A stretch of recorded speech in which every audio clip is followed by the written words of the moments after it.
দেখেন গরুর পূজা কিভাবে শুরু হয় পৃথিবীতে প্রথম। বনি ইসরায়েলের এক দুষ্ট লোক ছিল, নাম সামিরি। সে সবাইরে বলল তোমাদের স্বর্ণগুলো ফালাও। স্বর্ণগুলো ফেললো, বনি ইসরায়েলের স্বর্ণগুলোকে গলিয়ে গরুর বাচ্চা বানালো, গোবৎস।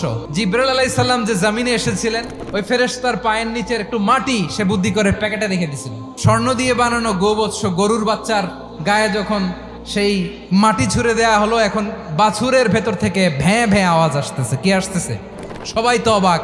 সামিরি বলে, আরে তোমরা যে 70 জন দিয়ে মুসা আলাইহিস সালাম রে পাঠাইছো ওইদিকে, এত ঘুরতেছে, আল্লাহরে খুঁজে পায় না, আল্লাহ তো এটার ভিতরে ঢুকছে। নাউজুবিল্লাহ, এটার ভিতরে সেজদা দাও। এই সেজদা দিয়ে গেল। হারুন আলাইহিস সালাম তাদেরকে বুঝালেন, শিরক করো না, আল্লাহরে ভয় করো। শুধু এতটুকুই তিনি বুঝালেন, দাওয়াতি কাজ পালন করলেন, কিন্তু প্রতিরোধ করেন নাই।